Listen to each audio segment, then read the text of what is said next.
আমি মিরপুর 14 থেকে আসছি। আমি বাংলাদেশ নৌবাহিনী স্কুল অ্যান্ড কলেজে পড়ি।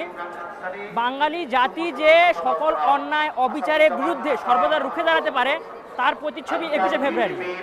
21শে ফেব্রুয়ারির মাধ্যমেই কিন্তু আমাদের মতো বাংলার যুবক ভাইয়েরা রফিক, জব্বার, সালাম আরও অনেকে তাদের যে বুকের তাজা রক্ত দিয়ে বাংলাকে স্বাধীনতার মঞ্চে উজ্জীবিত করেছে। 21শে ফেব্রুয়ারি বাঙালি জাতির কাছে শুধু ভাষা আন্দোলন না, 21শে ফেব্রুয়ারি বাঙালি জাতির কাছে স্বাধীনতাকে নিজ হাতে এবং সকল অন্যায়ের বিরুদ্ধে নিজেকে দেশের বুকে এবং বিশ্বের কাছে প্রতিষ্ঠিত করার মূল মন্ত্র। 21শে ফেব্রুয়ারির মাধ্যমেই কিন্তু পরবর্তীতে 1969 সালে গণঅভ্যুত্থান এবং 1971 সালে স্বাধীনতা আমরা অর্জন করেছি।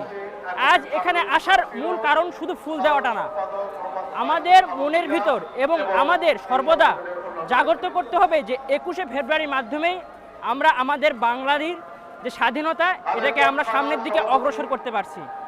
এবং আমাদের উচিত পাঠ্যপুস্তক, আমিও একজন স্টুডেন্ট, পাঠ্যপুস্তকে এই 21শে ফেব্রুয়ারির পরিপূর্ণ বিষয়টা তুলে ধরা উচিত। কারণ 21শে ফেব্রুয়ারি পরবর্তী প্রজন্ম আমাদের আস্তে আস্তে এই 21শে ফেব্রুয়ারিটাকে পিছনের দিকে হেঁটে যাচ্ছে। এই থেকে মুক্ত হওয়ার জন্য 21শে ফেব্রুয়ারি পালন করা উচিত।